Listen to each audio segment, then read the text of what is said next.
Good morning बच्चों। तो कैसे हैं आप सब बिल्कुल वैसे जैसा आपने बोर्ड पे लिखा हुआ है। कैसे? डिप्रेशन में है सर, लॉकडाउन में कोई कैसा हो सकता है ना। चलिए, तो आज की क्लास में हम थर्ड कॉलिगेटिव प्रॉपर्टी पढ़ेंगे, अपनी third colligative property which is depression in freezing point. बिल्कुल। चलिए, तो लास्ट क्लास में दो प्रॉपर्टीज के बारे में हम लोग डिस्कस कर चुके हैं, दो कॉलिगेटिव प्रॉपर्टीज के बारे में हम लोग डिस्कस कर चुके हैं। कौन कौन सी? सर हमने पढ़ा relative lowering in vapour pressure और हमने पढ़ा एलिवेशन इन बॉइलिंग पॉइंट। ठीक है, अगर आपको एलिवेशन इन बॉइलिंग पॉइंट में कोई दिक्कत नहीं है, उसके न्यूमेरिकल्स में कोई दिक्कत नहीं है, आई एम श्योर आपको इस टॉपिक में भी कोई दिक्कत नहीं आएगी। दोनों लगभग सेम है, दोनों लगभग सेम है, दोनों का सेम कंसेप्ट है, न्यूमेरिकल भी लगभग सेम तरह से होते हैं। ठीक है, लगभग सेम तरह से होते हैं, है ना। थोड़ा बहुत फर्क है, वो देख लेंगे हम लोग। चलिए, तो शुरू करते हैं डिप्रेशन इन फ्रीजिंग पॉइंट। अच्छा, मैं आपको डिप्रेशन इन फ्रीजिंग पॉइंट समझाऊं उससे पहले थोड़ा सा बॉइलिंग पॉइंट के बारे में, I am sorry, freezing point के बारे में बात कर लेते हैं। क्या होता है फ्रीजिंग पॉइंट? देखो, फ्रीजिंग पॉइंट की आज हम दो डेफिनेशंस पढ़ेंगे, है ना। बचपन से पढ़ते आ रहे हो फ्रीजिंग पॉइंट। सर क्या होता है फ्रीजिंग पॉइंट? जमना है, किसी चीज का सॉलिड फेज में चला जाना। यही पढ़ते आ रहे हैं आज तक हम कि कोई लिक्विड सॉलिड में कन्वर्ट हो जाए जिस टेम्परेचर पर, या कोई सब्सटेंस सॉलिड में कन्वर्ट हो जाए जिस पर्टिकुलर टेम्परेचर पर, उसको हम क्या कहते हैं? Freezing point. ठीक है, आज हम एक नई डेफिनेशन पढ़ते हैं, उसी को नए तरीके से पढ़ते हैं। क्या एक बात बताओ, सॉलिड स्टेट में किसी चीज के जाने का क्या मतलब है? किसी चीज के सॉलिड स्टेट में जाने का क्या मतलब है? कि वो चीज ऑर्डर स्टेट में आ गई, एक डेफिनेट मैनर में अरेंज हो गए पार्टिकल, यही तो मतलब है। सुनो ध्यान से, मैं क्या कह रहा था कि लिक्विड में जो पार्टिकल्स होते हैं वो दूर दूर होते हैं, मस्त आपस में घूम रहे होते हैं। ठीक है भाई, लिक्विड में intermolecular force of attraction weak होते हैं। ठीक है, अब मैंने क्या किया, इसका जब टेम्परेचर डिक्रीज किया, टेम्परेचर को कम किया, तो ये जो लिक्विड है ये ऑर्डर स्टेट में आ गया, है ना भाई। डिसऑर्डर से किस तरफ जाने लगा? ऑर्डर की तरफ। क्लियर है? और किस में कन्वर्ट हुआ? सॉलिड में। तो क्या मैं ये कह सकता हूं कि सर फ्रीजिंग पॉइंट वो टेम्परेचर है जिसमें कोई चीज ऑर्डर में आ जाए? क्लियर हो रही है बात मेरी? ठीक है, ये बहुत सही डेफिनेशन है, ये बहुत सही डेफिनेशन है, कई अच्छी किताबें ये डेफिनेशन लिखती हैं। ठीक है, तो अभी मान लो थोड़ी देर के लिए कि कोई चीज ऑर्डर में आ जाए, जिस टेम्परेचर पर आ जाए, उस टेम्परेचर को हम क्या कहेंगे? Freezing point. अच्छा, अब सर क्यों बताई है? तो सुनो ध्यान से। मैंने कहा कि मेरे पास यार एक सॉल्वेंट था, मेरे पास एक सॉल्वेंट था। ठीक है, सॉल्वेंट था, मैंने कहा कि किसी पर्टिकुलर टेम्परेचर T1 पर ये ऑर्डर स्टेट में जा रहा था। ऑर्डर स्टेट मतलब देखो, समझो ध्यान से कि ये लिक्विड था। ठीक है, अब मैंने कहा कि पर्टिकुलर टेम्परेचर T1 पर पार्टिकल एक दूसरे के पास आ रहे थे, ऑर्डर में जा रहे थे। क्लियर हो रही है बात मेरी? उस टेम्परेचर को मैंने क्या कहा? T1। ठीक है, अच्छा, अब मैंने इस सॉल्वेंट में, ध्यान से सुनो, इस सॉल्वेंट में ऐड किया एक नॉन वोलेटाइल सॉल्यूट। इसमें मैंने क्या ऐड किया? एक नॉन वोलेटाइल सॉल्यूट। देखो सुनो ध्यान से, मैंने इस लिक्विड के अंदर नॉन वोलेटाइल सॉल्यूट ऐड किया। अब जब मैं नॉन वोलेटाइल सॉल्यूट ऐड कर दूंगा तो ये जो लिक्विड के पार्टिकल पहले जो T1 टेम्परेचर पर ऑर्डर स्टेट में आ रहे थे, उनको इस ऑर्डर स्टेट में आने में थोड़ी प्रॉब्लम ज्यादा होगी एज कंपेयर टू पहले क्या हो रहा था उसके। सही बात है? अरे भाई सुनो ना, पहले लिक्विड था, आराम से ऑर्डर स्टेट में जा रहे थे, किस टेम्परेचर पर? T1 पर। अब जब मैंने इसमें नॉन वोलेटाइल सॉल्यूट मिलाया तो बीच बीच में सॉल्यूट के पार्टिकल्स आ गए, अब वो उसे ऑर्डर में जाने से रोकेंगे। क्लियर है? यानी कि अब उस लिक्विड को, इस सॉल्वेंट को, है ना, या कह दूं मैं सॉल्यूशन को, दोनों ने मिलकर क्या बना लिया होगा? सॉल्यूशन। अब ये एक सॉल्यूशन बन गया होगा। अब इस सॉल्यूशन को ऑर्डर स्टेट में लाने के लिए और ज्यादा मेहनत करनी पड़ेगी, क्योंकि भैया पार्टिकल आ गए सॉलिड के बीच में, नॉन वोलेटाइल सॉलिड के। क्लियर हो गई बात मेरी? यानी कि जितना टेम्परेचर आप फ्रीज करने के लिए पहले दे रहे थे, अब टेम्परेचर उससे भी ज्यादा कम करना पड़ेगा। मैंने कहा कि टेम्परेचर कितना किया? T2। कितना टेम्परेचर कर दिया मैंने? अब T2। ये किसका फ्रीजिंग पॉइंट? सर ये सॉल्यूशन का। कुछ बात फील हुई होगी कि जब किसी सॉल्वेंट में नॉन वोलेटाइल सॉल्यूट मिलाते हैं, सॉल्यूशन बनाते हैं, तो सॉल्यूशन का फ्रीजिंग पॉइंट कम हो जाता है सॉल्वेंट के फ्रीजिंग पॉइंट से, और इसी को हम क्या पढ़ते हैं?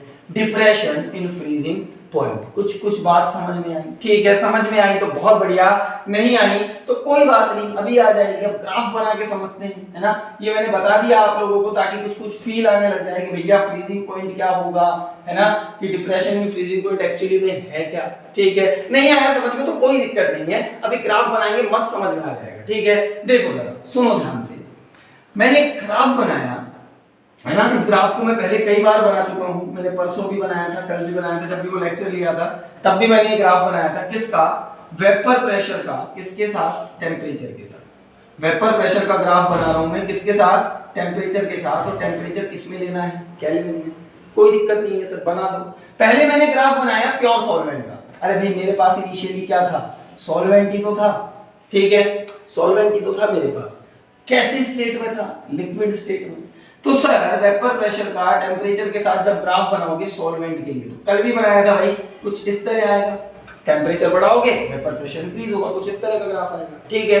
अब पता नहीं मेरा क्या दिमाग खराब था, क्या मन किया मेरा, मैंने इसमें क्या ऐड किया? एक नॉन वोलेटाइल सॉल्यूट। दिमाग खराब नहीं था, गर्मी पड़ रही थी, शिकंजी पीनी थी, मैंने चीनी मिला दी इसमें, ठीक है। तो मैंने इसमें नॉन वोलेटाइल सॉल्यूट ऐड किया, ठीक है। सॉल्वेंट में क्या बना दिया? सॉल्यूशन। बोलो क्लियर होती है बात मेरी, ठीक है। Solution with a non volatile solute. इसका भी ग्राफ बनाया था वेपर प्रेशर का टेम्परेचर के साथ, हाँ या ना? सर बनाया तो था। कैसा ग्राफ आया था? कहां आया था? इसके कुछ नीचे। ये किसका ग्राफ है? सॉल्वेंट का। सॉल्वेंट कौन सी स्टेट में? लिक्विड स्टेट में। मैंने इसके नीचे ग्राफ बनाया सॉल्यूशन का। अरे नीचे ही आएगा कि नहीं आएगा? हाँ कि ना? सॉल्यूशन का ग्राफ सॉल्वेंट के नीचे आएगा। किसी भी टेम्परेचर पर देख लो, किसी भी पर्टिकुलर टेम्परेचर पर देख लो, किसी भी टेम्परेचर पर सॉल्यूशन का वेपर प्रेशर हमेशा कम होगा किससे? सॉल्वेंट से। होना भी चाहिए कि नॉन वोलेटाइल सॉल्यूट जब मिलाओगे तो वेपर प्रेशर डिक्रीज कर जाएगा, हाँ या ना? अरे नॉन वोलेटाइल सॉल्यूट के पार्टिकल बहुत अकड़ वाले होते हैं, हम तो वेपोराइजेशन शो नहीं करेंगे, हम तो इवेपोरेट नहीं होंगे। अब नहीं होंगे इवेपोरेट तो ऑब्वियस सी बात है सॉल्यूशन के वेपर प्रेशर को डिक्रीज कर देंगे। क्लियर हो रही है बात मेरी, ठीक। और ये चीज हम सीख चुके हैं, है ना। हम लोअरिंग इन वेपर प्रेशर में सीख चुके हैं, हम लोग राउल्स लॉ में जब मैं आपको पढ़ा रहा था आइडियल नॉन आइडियल सॉल्यूशन, तो भी हम ये चीजें सीख चुके हैं। बहुत जगह मैंने आपको ये चीज बता दी कि नॉन वोलेटाइल सॉल्यूट ऐड करने पर वेपर प्रेशर डिक्रीज कर जाता है, शायद आपको अच्छे से आता होगा, ठीक है। अच्छा कोई बात नहीं, आगे देखते हैं। मैंने कहा कि मुझे इनका फ्रीजिंग पॉइंट निकालना है दोनों का, तो मैंने कहा आप एक काम करो, पहले तो एक नई डेफिनेशन याद करो फ्रीजिंग पॉइंट की। जैसे आपने बॉइलिंग पॉइंट की एक डेफिनेशन पढ़ी थी ना, है ना, ऐसे ही फ्रीजिंग पॉइंट की डेफिनेशन याद करो। बॉइलिंग पॉइंट की याद है क्या होता था? बॉइलिंग पॉइंट भाई, बॉइलिंग पॉइंट वो टेम्परेचर होता था जिस पर लिक्विड का वेपर प्रेशर गैस के वेपर प्रेशर से या वेपर प्रेशर से ज्यादा हो जाए, बराबर हो जाए, ऐसा लिखा था हमने, क्योंकि बराबर से कहानी शुरू हो जाती है, ठीक है। बाकी मतलब तो यही है कि जब लिक्विड का वेपर प्रेशर वेपर के वेपर प्रेशर से या गैस के वेपर प्रेशर के बराबर हो जाए या उससे ज्यादा हो जाए तो लिक्विड अब वेपर बनने लगेगा, उसको हम क्या कह रहे थे? Boiling point. फ्रीजिंग पॉइंट किसको कहेंगे? जब लिक्विड का वेपर प्रेशर, इस लिक्विड का प्रेशर इस सॉलिड के, मान लो ये सॉलिड है ये लिक्विड है, इस सॉलिड के वेपर प्रेशर के या प्रेशर के बराबर आ जाएगा तो ये लिक्विड किस में कन्वर्ट होने लगेगा? सॉलिड में। क्लियर होती है बात मेरी? यानी कि freezing point is the temperature at which vapour pressure of a liquid बराबर हो जाए किसके? वेपर प्रेशर ऑफ सॉलिड के। या केवल आप प्रेशर भी लिख सकते हो, कोई दिक्कत वाली बात नहीं है। बोलो ये होगा कि नहीं होगा? सर ऑब्वियस सी बात है, अगर बॉइलिंग पॉइंट कैसे डिफाइन कर सकते हैं तो फ्रीजिंग पॉइंट को भी कर सकते हैं कि भैया जब लिक्विड का वेपर प्रेशर इक्वल आ जाए किसके? सॉलिड के वेपर प्रेशर के, उस टेम्परेचर को हम क्या बोल देंगे? फ्रीजिंग पॉइंट, ठीक है। अच्छा अब मैं वेपर प्रेशर और टेम्परेचर का ग्राफ बनाना चाह रहा हूं सॉल्वेंट के लिए, पर सॉल्वेंट लेना चाह रहा हूं कौन सी स्टेट में? सॉलिड स्टेट में। मतलब एक ग्राफ में बनाना चाह रहा हूं इन दोनों का सॉलिड सॉल्वेंट के लिए। तो समझ में आता है सर सॉलिड सॉल्वेंट का जो ग्राफ होगा वो लिक्विड सॉल्वेंट से कुछ नीचे आएगा, है ना। अरे वेपर प्रेशर सॉलिड स्टेट में सॉल्वेंट था, जब सॉलिड स्टेट में सॉल्वेंट था तब वेपर प्रेशर क्या था उसका? कम होगा लिक्विड स्टेट के सॉल्वेंट से। क्लियर है बात मेरी? उसका टेम्परेचर के साथ ग्राफ कुछ नीचे आएगा, कुछ इस तरह से। बोलो हाँ है ना? अरे कुछ नीचे आएगा कि नहीं आएगा? कुछ इस तरह से ग्राफ आएगा उसका, ठीक है। देखो जरा वेपर प्रेशर, ये किसका ग्राफ बनाया मैंने? सॉलिड सॉल्वेंट का। कौन से सॉल्वेंट का? सॉलिड सॉल्वेंट का। कुछ नीचे आएगा, कुछ इसी तरह से। आप देख सकते हैं, आप खुद देख सकते हैं कि किसी भी पर्टिकुलर टेम्परेचर पर सॉलिड सॉल्वेंट का, यहां तक देख लो, सॉलिड सॉल्वेंट का जो वेपर प्रेशर है वो कम है किससे? सॉल्वेंट से। क्लियर हो रही है बात मेरी? जब यहां पर आ जाएगा तो फेज चेंज हो जाएगी तो एकदम से इंक्रीज करेगा वेपर प्रेशर, है ना। इतना समझो कि ये ग्राफ किसका है? सॉलिड सॉल्वेंट का। किसका, किसके साथ, वेपर प्रेशर के साथ टेम्परेचर।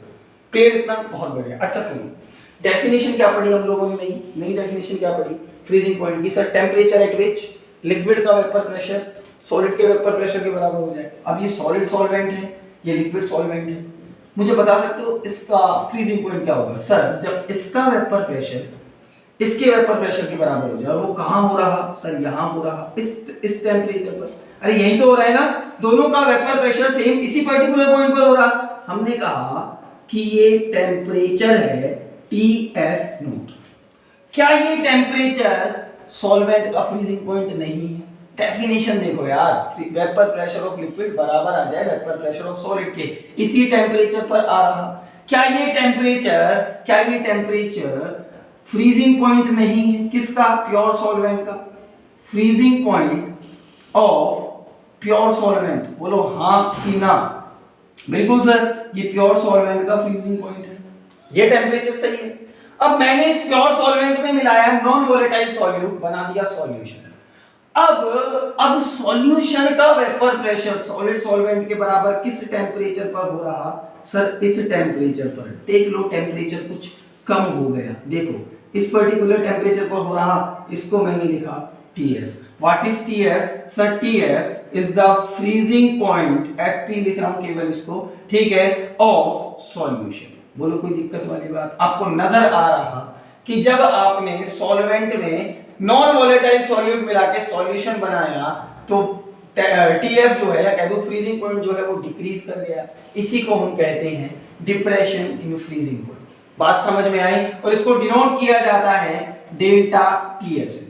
बोलो क्लियर? मैं लिखना चाहूं यहां पे तो मैं लिख सकता हूं कि delta TF will be equals to TF naught minus TF। बोलो क्लियर होती है बात इतनी? अरे भाई पहले ज्यादा था, TF नोट था, अब कितना हो गया? TF। इतना फर्क आया, इसको मैंने क्या कहा?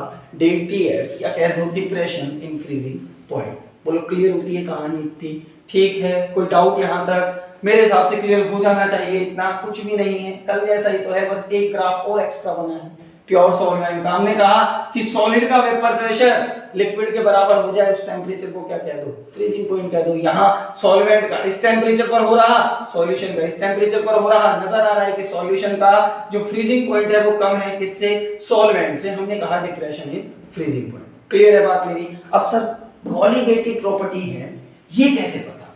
तो सुनो, एक्सपेरिमेंटली ये पता लगा, एक्सपेरिमेंटली, कल वाली कहानी है तो सारी, एक्सपेरिमेंटली ये पता लगा कि जो डेल्टा TF है, क्या डेल्टा TF, ये डायरेक्टली प्रोपोर्शनल होगा m के। What is m? m is molarity. वो भी किसके डायरेक्टली प्रोपोर्शनल होता था? क्या? Elevation in boiling point, m की मोलैरिटी के। ये भी किसके डायरेक्टली प्रोपोर्शनल? मोलैरिटी के। क्लियर इतना? ठीक है। अच्छा, इसको और सही तरीके से लिखना चाहूं तो क्या मैं लिख सकता हूं? Delta TF is directly proportional to number of moles of solute divided by mass of solvent. बोलो हाँ या ना? सर बिल्कुल लिख सकते हो, हम मना नहीं करेंगे इसके लिए। सही तो है? मोलैरिटी क्या होती है? Number of moles of solute upon में मास ऑफ सॉल्वेंट। लो ज्यादा दिक्कत है तो लिख दिया मैंने इन kg।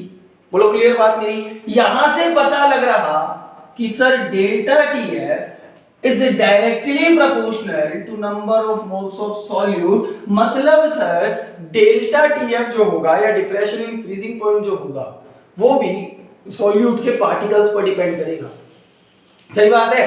क्या यहाँ कहीं लिखा हुआ है कि ये जो मोल्स है सॉल्यूट के, ये बेंजीन के होने चाहिए, या टालिन के होने चाहिए, या किसी और के होने चाहिए, यूरिया के होने चाहिए, शुगर के होने चाहिए? कुछ लिखा हुआ है? नहीं लिखा हुआ। मतलब इसको केवल किससे मतलब कि कितने मोल हैं, किसके मोल हैं, डजंट मैटर। यानी कि ये डिपेंड नहीं करता कि सॉल्यूट का नेचर क्या है, कोई मतलब नहीं है। इसको किस बात से फर्क पड़ता है कि सॉल्यूट के पार्टिकल्स कितने हैं। Hence it is also a colligative property. इसको भी हम क्या कह देंगे? Colligative property. बोलो क्लियर है बात मेरी? ये हमारी थर्ड कॉलीगेटिव प्रॉपर्टी है डेल्टा TF। क्लियर इतना? बहुत बढ़िया। अच्छा अब सुनो, वापस यहाँ आते हैं एक बार। मैंने लिखा delta TF is directly proportional to m। ये तो मैंने इसलिए बता दिया था ताकि आपको पता लग जाए कि कॉलीगेटिव प्रॉपर्टी है। पता था सर, हमें नहीं बताते तो भी हम दिमाग लगा लेते, समझदार बच्चे हैं है ना। फिर भी मैंने बता दिया एक बार। अब इसको वापस से देखें। मैंने कहा ये फॉर्मूला आया, अब सर बराबर का साइन लाना है इधर, तो प्रोपोर्शनल का साइन हटाना है, मतलब कोई कांस्टेंट को लाना पड़ेगा सर आपको। लेके आते हैं, हमने कहा delta TF will be equals to KF into M. What is KF? Sir KF is a constant. क्या है केएफ? एक कांस्टेंट, और उसका एक प्यारा सा नाम है। नाम क्या है? Molar depression constant. Molar depression constant. Clear होती है बात मेरी? या इसी को एनसीईआरटी प्यार से लिख देता है क्रायोस्कोपिक कांस्टेंट। बोलो क्लियर होती है बात मेरी? ठीक है, आज तो डिप्रेशन और रोने की बातें हो रही हैं सर बस, है ना। टॉपिक ही ऐसा है। मोलर डिप्रेशन कांस्टेंट कह दो इसको, केएफ को, या कह दो क्रायोस्कोपिक कांस्टेंट। ठीक है। अच्छा, एक और बात कि ये डिपेंड करता है, केएफ डिपेंड करेगा किस पर डिपेंड करेगा सर? नेचर ऑफ सॉल्वेंट पर। अरे कल केबी पढ़ा था, वो भी किस पर डिपेंड कर रहा था? नेचर ऑफ सॉल्वेंट पर। ये भी किस पर डिपेंड करेगा? Nature of solvent. क्लियर होती है बात मेरी? ठीक है, तो कहानी यहां तक हम लोगों ने पढ़ी, है ना। केएफ के बारे में थोड़ी और बातें की जा सकती हैं, कर लेते हैं केएफ के बारे में थोड़ी और बातें। मेरे से पूछा कि केएफ की यूनिट क्या है, केएफ के बारे में और थोड़ी बात कर लेते हैं कि केएफ की यूनिट क्या है। तो यार हमें यहां से दिख रहा है सर, केएफ बराबर होगा किसके सर? डेल्टा टीएफ, ठीक है, डिवाइडेड बाय एम, है ना। अब डेल्टा टीएफ टेम्परेचर है, किसमें लोगे? केल्विन में। डिवाइडेड बाय मोलरिटी, किसमें लोगे सर? मोल पर केजी। किसमें? Moles per KG. केजी चला जाएगा ऊपर, तो इसकी यूनिट क्या होगी? केल्विन किलोग्राम पर मोल। अरे सर केबी की भी यही होती थी। हाँ तो मैंने मना नहीं किया, केबी की यूनिट भी क्या होती है? केल्विन किलोग्राम पर मोल। इसकी यूनिट भी क्या होती है? केल्विन किलोग्राम पर मोल। क्लियर इतना? ठीक है। आपसे कहते हैं केएफ को डिफाइन करो, केएफ को डिफाइन करो, तो कर देना, कह देना इफ, यहां से देखो इस फॉर्मूले से, if m is equals to 1 then भैया केएफ बराबर होगा किसके? डेल्टा टीएफ के। बोलो क्लियर होती है बात मेरी? देखो कैसे डिफाइन करोगे कि मेरे पास सर 1 किलोग्राम सॉल्वेंट है। कितना सॉल्वेंट है? 1 किलोग्राम सॉल्वेंट, ठीक है, 1 केजी। इसमें मैंने 1 मोल सॉल्यूट डाला। क्लियर हो गई बात मेरी? मैंने इसमें 1 मोल सॉल्यूट डाला, तो नॉन वोलेटाइल सॉल्यूट, 1 मोल नॉन वोलेटाइल सॉल्यूट डालने पर हमने अभी पढ़ा कि डिप्रेशन होगा फ्रीजिंग पॉइंट में। जितना डिप्रेशन होगा फ्रीजिंग पॉइंट में उसी को हम क्या कहेंगे? केएफ। क्लियर? या तो ऐसे लिख दो कि किसी सॉल्यूशन की मोलरिटी 1 मोल पर केजी है, तो उसमें जो डिप्रेशन आया फ्रीजिंग पॉइंट में वही केएफ के बराबर है, या ऐसा लिख दो, है ना। ज्यादा बेटर यही है जो मैं बोल रहा हूं अभी, क्या कि अगर मेरे पास 1 केजी सॉल्वेंट है, उसमें मैं 1 मोल नॉन वोलेटाइल सॉल्यूट का डाल दूं, तो उस सॉल्यूट की वजह से जो फ्रीजिंग पॉइंट में डिप्रेशन आएगा सॉल्यूशन के में, उसी को हम क्या कहेंगे? केएफ। डिफाइन कर देंगे केएफ को, बहुत आसान है सर। अच्छा आगे सुनो। जैसे हमने पढ़ा था कल कि केबी जो है वो ज्यादातर क्वेश्चंस में गिवन होता है, पर कभी कभी हमें केबी निकालने के लिए कह देता है, भैया उसकी मर्जी है, कह सकता है वो निकालने के लिए, ठीक है, तो हमें केएफ भी निकालने के लिए कह सकता है, ठीक है। कभी कभी मतलब बहुत माइनर है कि ये चीज पूछ ले, अल्दो कंपटीशन में ज्यादा आती है, ये बोर्ड्स में तो शायद ही इसका कोई क्वेश्चन आया हो, मेरे ध्यान में नहीं है अगर इसका कोई क्वेश्चन आया इस तरह का, है ना। फिर भी हम देख लेते हैं कि केएफ एक्चुअली में क्या होता है ना। तो ये केएफ निकालने का फॉर्मूला होता है, ध्यान से देखिएगा। केबी निकालने का याद है तो केएफ निकाल लेंगे, R into TF not square into n। बोलो क्लियर बात मेरी? ठीक है, divided by 1000 into delta H fusion. चलो देखो इधर क्या कहा मैंने, केएफ क्या होता है? R into TF not square into n divided by 1000 into delta H fusion. आपको ध्यान है केबी क्या होता था? है, यहां फॉर्मूला लिखता हूं एक बार। केबी होता था R into TB naught square into m upon में 1000 इनटू डेल्टा एच वेपोराइजेशन, है ना। वहां वेपर बन गई थी, यहां पर फ्यूजन हो रहा है, तो फ्यूजन की एंथैल्पी दी है। चलो डिफरेंट टर्म्स का मतलब यहां पता था तो यहां भी पता ही होगा आपको। R क्या है? गैस कांस्टेंट, वैल्यू पता है इसकी, कल लिखवा दी थी, ठीक है भैया। R क्या है? Gas constant. TF not square क्या है, या टीएफ नॉट क्या है sir? Freezing point of solvent. किसको कहेंगे?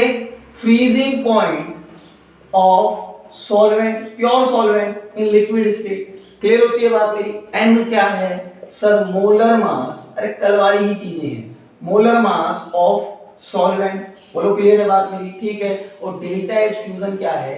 Enthalpy of fusion. इसको हम क्या पढ़ते हैं, एंथैल्पी ऑफ फ्यूजन। एक थोड़ा सा फर्क आया कि यहाँ हमें वेपोराइजेशन की एंथैल्पी चाहिए थी, क्यों, क्योंकि वेपर में कन्वर्ट कर रहे थे ना। यहाँ हमें किसकी एंथैल्पी चाहिए, फ्यूजन की। क्लियर होती है बात मेरी। क्या होती है डेल्टा एच फ्यूजन, कि एक मोल सब्सटेंस को